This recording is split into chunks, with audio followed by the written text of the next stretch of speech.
Hola, espero que estén bien. En esta videoclase vamos a ver el olfato, que se corresponde con el capítulo número 15 de PUDES, el cual es compartido a su vez con el gusto. Bueno, espero que lo puedan llevar. Cualquier cosa me avisan, me comentan y lo vamos resolviendo. En relación al olfato, lo que primero hay que decir es que junto con el gusto son los llamados sentidos químicos. Somos sensibles a la estructura química de una molécula. La característica en especial que tiene que tener esta molécula es que tiene que ser volátil, es decir, que se tiene que transmitir a través del aire, tiene que poder volar, moverse en el aire. En esta primera imagen, diagrama, tenemos la estructura anatómica que va a estar comprendida en el sentido del olfato. Como pueden ver, es bastante sencilla. Esta primera imagen muestra una representación del rostro. Acá tenemos la nariz, esta sería la boca, esto un diente, el labio superior, el labio inferior. Pero bien, el punto que nos va a interesar a nosotros es en este recuadro que está aquí, que tiene parte de la cavidad nasal y donde tiene el epitelio olfatorio, y a su vez ya marca el bulbo olfatorio que estamos dentro del sistema nervioso central. Acá tenemos un zoom de ese recuadro donde vemos lo que decía el epitelio olfatorio, donde están los receptores sensoriales, y más arriba el bulbo olfatorio que queda sobre la base del encéfalo. Esto sería el cerebro. Aquí está el bulbo y tenemos un hueso que lo separa, que se llama lámina cribosa, y el nervio olfatorio sería lo que permite atravesar el epitelio, mejor dicho, conectar antes que atravesar, con el bulbo. Bien, vamos en detalle a entender un poco más de cómo se conforma el epitelio y cómo se conecta con el bulbo, y a partir de acá qué otras conexiones centrales hay. Aquí tenemos un detalle del epitelio olfatorio. Este diagrama les aparece en el libro. Tengan en cuenta que, a diferencia de la imagen anterior, esta está dada vuelta. Acá tenemos la lámina cribosa, sería el hueso que divide el epitelio con el sistema nervioso central. Acá estaría el cerebro, el bulbo olfatorio estaría aquí, y aquí están los cilios y las sustancias odoríferas. El aire ingresaría por aquí. La nariz imaginariamente estaría por acá. Eso ténganlo en cuenta para verla. Quizás puede llegar a confundir bastante si no tienen en cuenta ese pequeño detalle. Bien, ¿cómo se compone el epitelio olfatorio? Tenemos las que serían las estrellas de esta estructura, que son los cilios olfatorios, los pelitos que van a captar las sustancias odoríferas, que son parte de las células receptoras. Acá están descritas como células receptoras maduras, porque hay que tener en cuenta que el olfato, a diferencia de muchas otras modalidades sensoriales, va regenerando los receptores de manera continua. Esto se hace a partir de otras células que se llaman células basales, que se van dividiendo y se van generando estas células receptoras. Bien, ¿qué más tenemos? Tenemos las glándulas de Bowman. Estas glándulas secretan moco, que va a estar acá rodeando a los cilios olfatorios. El moco es funcional en tanto permite atrapar a las sustancias odoríferas. Y tenemos las células de sostén. Como el nombre lo dicen, funcionan manteniendo sostén, dándole sostén al epitelio olfatorio, y también protegen de posibles sustancias tóxicas que pueden perjudicar al epitelio. Bien, tenemos también los axones de las células receptoras maduras que se van a prolongar sobre la lámina cribosa y van a formar el nervio olfatorio. Creo que eso es todo. Esta imagen, que también es del libro, grafica esta idea de la generación de las células receptoras maduras. Tenemos acá un epitelio olfatorio normal, estas bolitas azules son las células receptoras y las basales, las células basales son estas marcadas en rojo por una técnica de tensión particular. Imaginemos que ocurre una lesión y elimina las células maduras. Se ve a lo largo de 21 días cómo empiezan a proliferar las células maduras a partir de las células basales y cómo al cabo de este plazo de tiempo ya tenemos reconstituido todo el epitelio. Este ejemplo es a través de una manipulación experimental del epitelio, pero este proceso de regeneración es paulatino, ya que las células olfatorias van muriendo al cabo del tiempo. Esta imagen es bastante sencilla y creo que resume lo poco que vimos hasta el momento. Me gusta incluirla porque es bastante clara.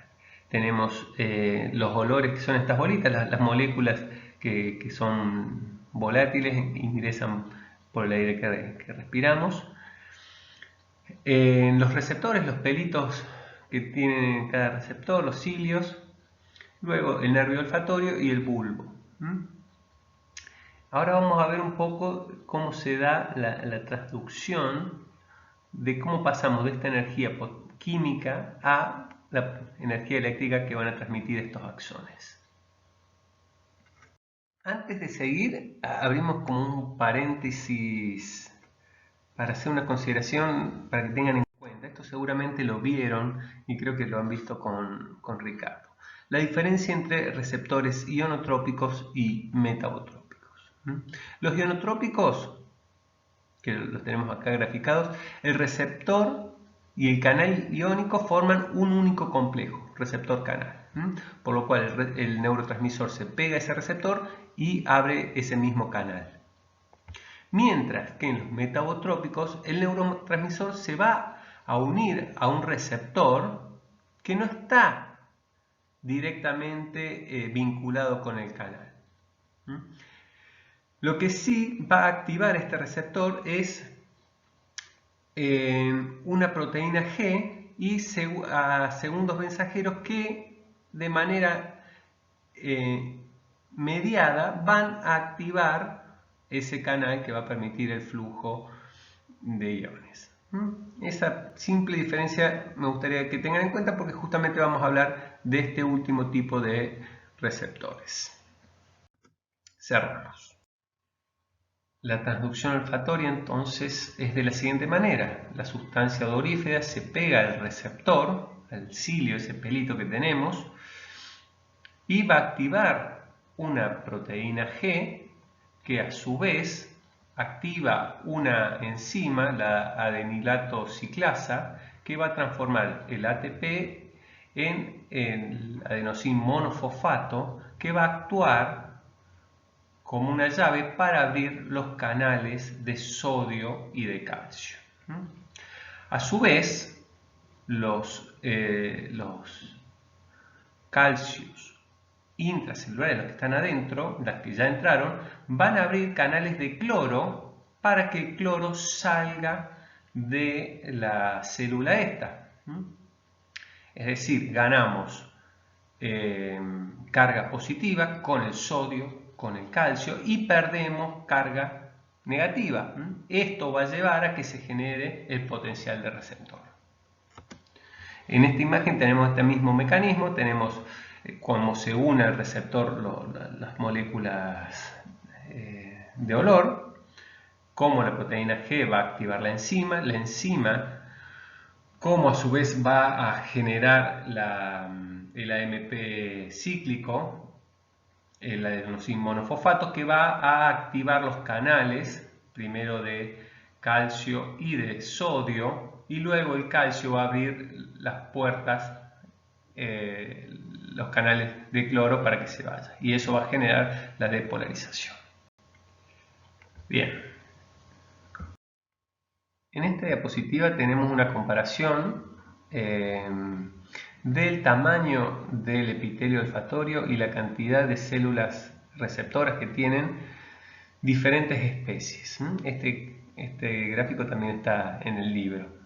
Por un lado tienen la comparación de un sabueso, un perro entrenado en discriminación olfatoria, y un perro típico. Por un lado, el perro típico vemos que tiene un gran tamaño de epitelio olfatorio, un epitelio olfatorio de gran tamaño, perdón,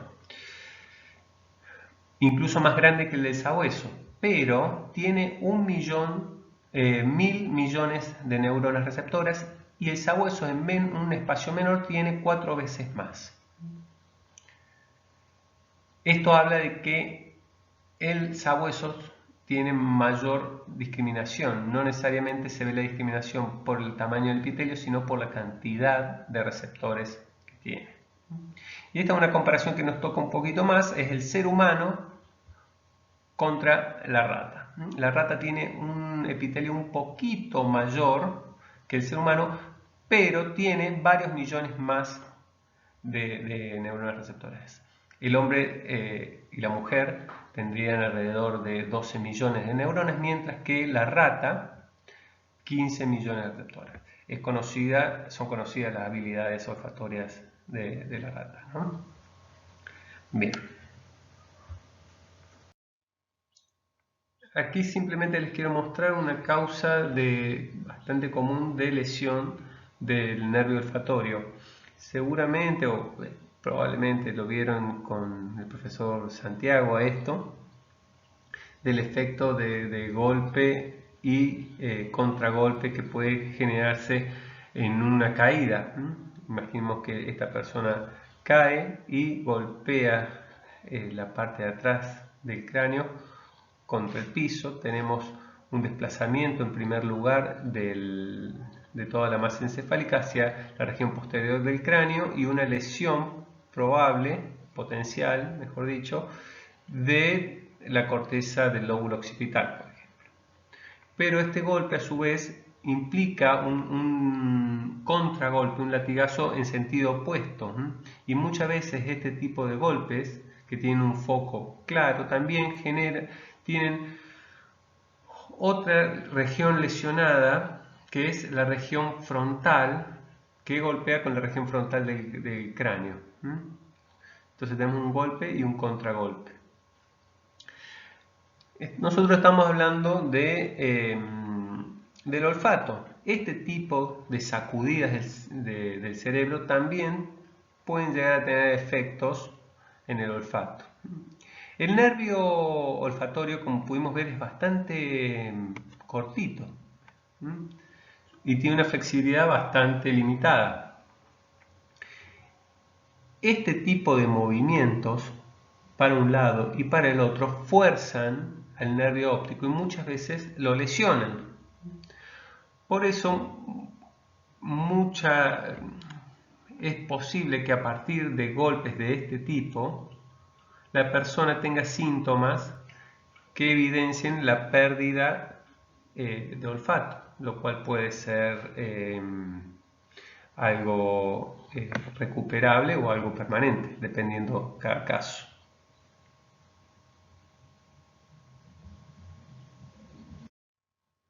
Para comenzar a hablar de la vía olfatoria, primero una mención sobre los receptores. Se dice que los receptores están distribuidos de manera aleatoria en todo el epitelio olfatorio. No obstante, hay algunos trabajos que dicen que esto no sería tan aleatorio, sino que habría ciertos patrones de distribución que garantizarían una mejor percepción del olfato cuando se da la inhalación de aire, que determinados olores vayan para tal lado, tales otros para tal otro, que eso magnificaría la sensibilidad que tiene el olfato. No obstante, eso no es una hipótesis. Se mantiene que hay una distribución aleatoria. Y sobre la cantidad de receptores, los receptores en realidad dependen de la expresión genética que tienen. Hay una gran variedad de genes que pueden expresarse en estos receptores, alrededor de 900, pero funcionalmente habría cerca de 300 genes diferentes, es decir, 300 tipos de receptores olfatorios para diferentes tipos de olores. Estos tipos de receptores específicos se reúnen en el bulbo olfatorio en unas bolitas que se llaman glomérulos, que acá en el gráfico están representadas de diferentes colores, es decir, los verdes serían un tipo de receptores, los rojos otro tipo y los azules de otro. Habría tantas cantidades de glomérulos como de tipos de receptores.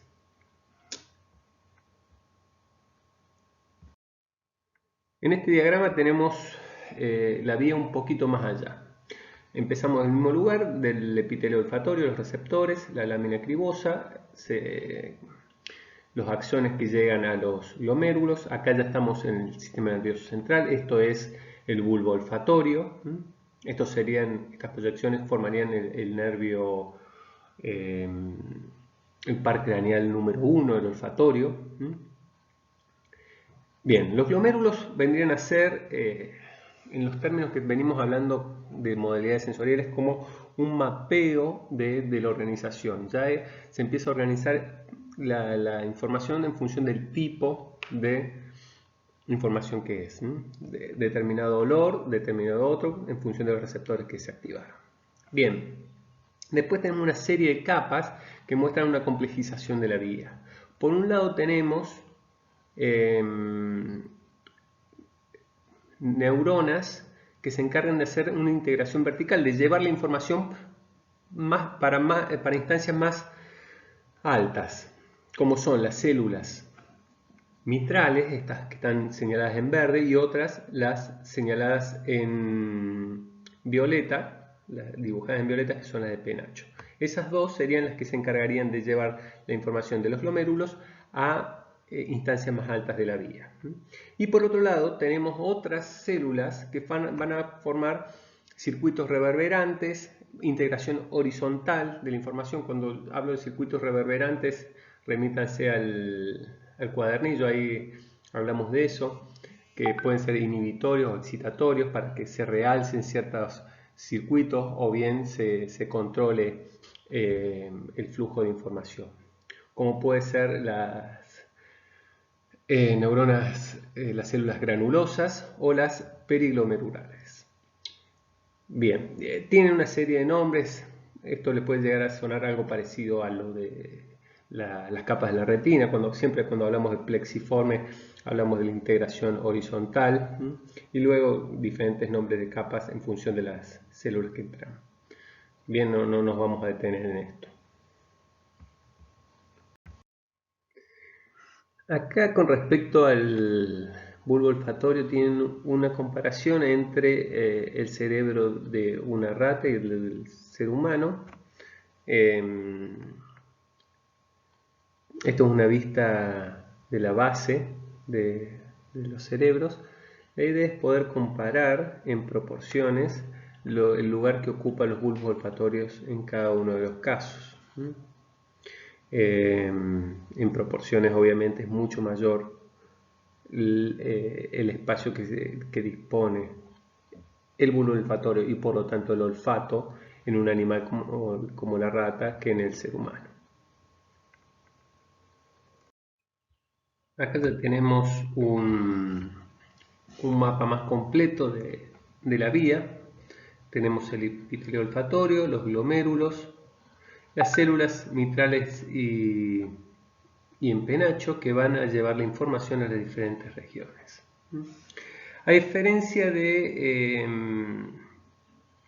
las vías que veníamos viendo en las otras modalidades, acá no tenemos una instancia talámica que luego redistribuya a diferentes regiones corticales, sino que tenemos diferentes regiones y el tálamo es una vía secundaria.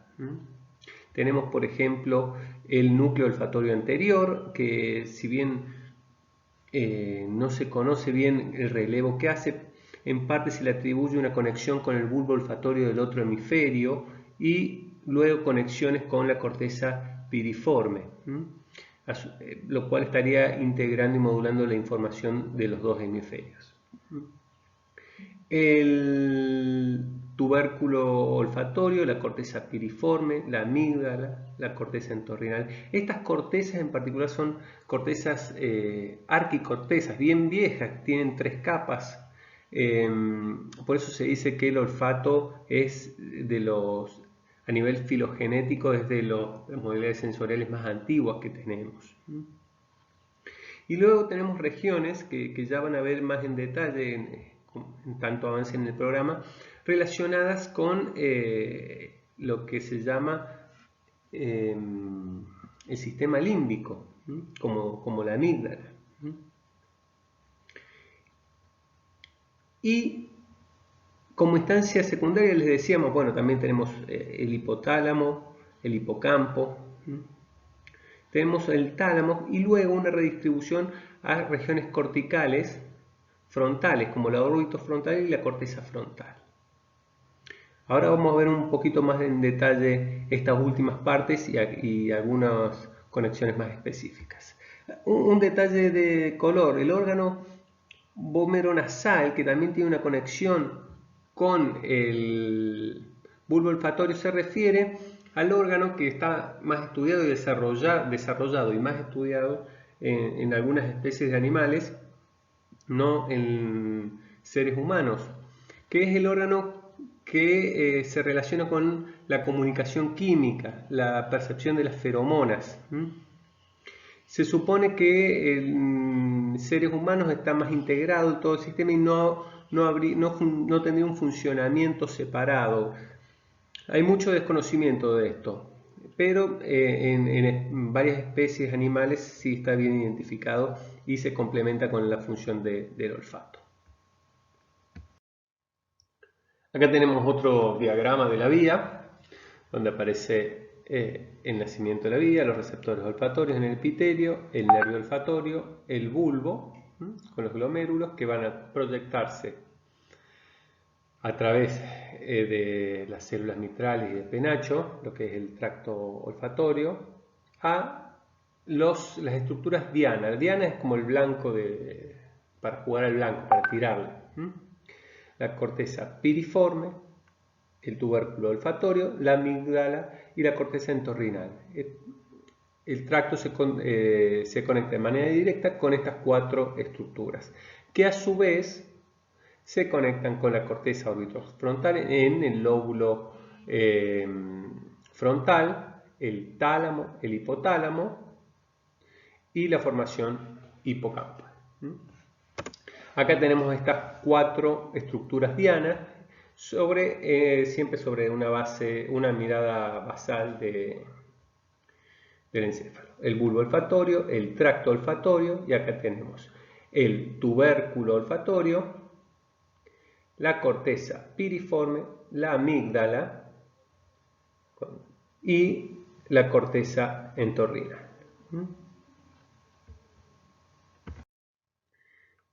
Y acá tenemos las diferentes áreas que fuimos nombrando y algunas funciones que se piensan que están relacionadas a cada una de ellas. Es de una manera muy simple y caricaturizada esta descripción,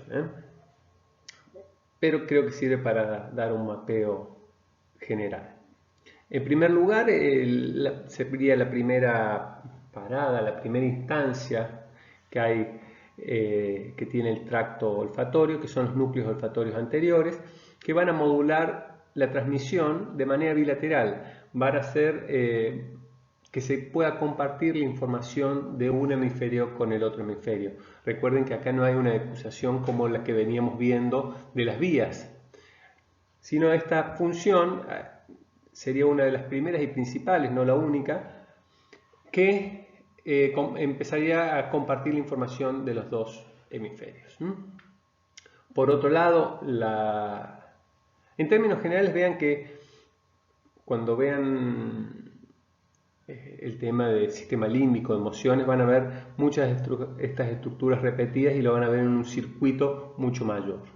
La amígdala es una de esas estructuras que tiene un rol importante en el sistema límbico. Está relacionada con los aspectos motivacionales y emocionales que va a tener el olor. Los tubérculos olfatorios reciben la información de las regiones que desempeñan un papel también en las emociones.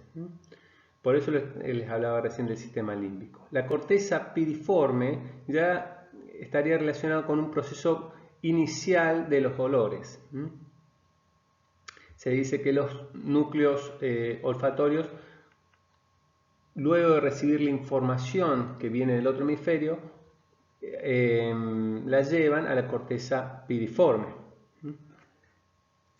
Y la corteza entorrinal permite que un determinado olor se evoque recuerdo distante en el tiempo, es decir, que esté relacionado con la memoria. Y de ahí que veíamos que estaba relacionada con el hipocampo. Bien, en esta imagen que nos queda acá debajo, además de las estructuras de las cortezas piriforme y entorrinal, tenemos la corteza orbitofrontal, que está relacionado más a los aspectos cognitivos. Algunos lo suelen pensar que estará asociada con la sensación de olor, si es placentera o displacentera, si nos gusta o no. También es un área que está muy relacionada con la toma de decisiones, a su vez que forma parte de ese sistema límbico que les mencionaba antes. ¿Qué más? Bien, creo que esto sirve para tener un pantallazo de lo diverso que es el circuito del olfato luego del bulbo olfatorio, ¿no? Y que no tiene esa forma canónica que veníamos contando en las otras modalidades sensoriales. Para ir ya cerrando el tema, algunas cualidades de la sensibilidad olfatoria en función de la edad. Si bien dijimos que había una regeneración permanente del epitelio olfatorio, esa regeneración no es igual en toda la vida, sino que se va perdiendo a lo largo del tiempo, por lo cual hay una pérdida de la sensibilidad olfatoria a medida que uno va envejeciendo o creciendo, si lo quieren ver de manera más optimista. Esto es gráfico, es la descripción del estudio que sale en el libro. Muestra cómo va cayendo la capacidad para identificar sustancias a partir de los 20 años, y en este caso hasta los 70. Acá tienen la edad y acá tienen el porcentaje de respuestas correctas. Ven que las respuestas correctas en una prueba para identificar diferentes aromas cae a medida que la edad aumenta. Es decir, a medida que pasa el tiempo, como cualquier modalidad sensorial, pierde su agudeza sensitiva. Y este otro trabajo también es del libro, muestra, quizás no se alcanza a ver bien, esta es la vista de la base de dos cerebros, este es un cerebro joven, este es un cerebro anciano, y se ve que la activación que genera oler algo es diferente en un caso que en el otro. Vemos la corteza orbitofrontal, las cortezas medias, la piriforme, la entorrinal, que están en la región media. Las vemos mucho más activadas en el cerebro joven que en el cerebro anciano. También está relacionado con este declive propio de la edad. La incapacidad de percibir los olores se llama anosmia. Quizás puedan encontrar el término también hiposmia como una disminución de la capacidad para poder percibir, como algo menos severo que la anosmia. Pero el término en sí mismo más utilizado es el de anosmia. En este trabajo, acá tienen estos gráficos de barra, comparan a dos tipos de poblaciones, personas con anosmia y personas sin anosmia. Les hacen reconocer 7 olores diferentes, esto lo tienen en el libro también. Y ven que las personas sin anosmia los pueden reconocer casi todos sin ningún problema, no se confunden entre un olor a jabón y otro olor a café. Me salen esos ahora. En cambio, las personas con anosmia tienen grandes dificultades para decir cuál es cuál. La anosmia se puede deber a problemas de conducción, que esté obstruido los canales, que la sustancia odorífera no puede llegar al epitelio, por ejemplo, por secreciones muy grandes, como puede causar una rinitis importante, o bien problemas nerviosos, sensoriales, que alguna instancia de la vía puede estar afectada, lo cual genera esta disminución de la función olfatoria. Ya para terminar con el tema, me gustaría poder relacionar algunos de los conceptos que estuvimos viendo con el COVID-19, digo, como para hacer un poco más significativo lo que estuvimos repasando. Probablemente algunos de ustedes, cuando fueron a algún lugar, les pidieron una prueba de discriminación de olor. Esto es porque justamente la anosmia es uno de los síntomas que puede llegar a presentar una persona con COVID-19. Puede tenerlo o no. Traté de buscar algo de estadísticas y la verdad que no hay algo muy uniforme. Algunos datos hablan del 70, otros del 50, quizás algunos menos % de prevalencia de estos síntomas. Pero bien, puede llegarse a presentar. ¿Cuáles son los mecanismos con los que actúa el virus para generarnos anosmia? Bien, vamos a ver algunas de las hipótesis que están en danza. Primero hay que entender, esta es una propuesta de este año también, de un trabajo de este año, cómo entra el SARS-CoV-2, el virus, a las células, a nuestras células. Bien, una de sus vías regias reside en dos proteínas que tenemos que trabajan como receptores. Una es la AC2, que es la enzima convertidora de angiotensina 2, que lo agarra. El virus, mejor dicho, se aferra a ese receptor. Y por otro lado, la proteasa transmembrana serina 2, esta que está pintada de violeta, segmenta unas proteínas que llaman proteínas S, que son las puntitas del coronavirus, los cuales permiten que se incruste el virus en la membrana y pueda entrar por endocitosis. Una vez adentro, genera un proceso que va a terminar básicamente destruyendo la célula, infectando a la célula de dentro. Bien, pasemos ahora a la anosmia. Esto es un trabajo que está en revisión y hay una plataforma donde se suben trabajos en revisión, incluso la revista donde está para publicarse remite a chequear el trabajo en esa plataforma. Esta situación es bastante puntual bajo el contexto del COVID-19. Habitualmente este tipo de trabajos, salvo que el autor no lo quiera, están en evaluación y no son públicos. Hago esta salvedad para decir que todavía no está aceptado por la revista, sino que está en vías de publicarse, por lo cual es una hipótesis del posible mecanismo que tiene el virus, sobre el sistema olfatorio. Bien, había varias hipótesis, decía, de dónde puede llegar a estar operando el virus. Una era en el bulbo olfatorio, otra era en los receptores olfatorios.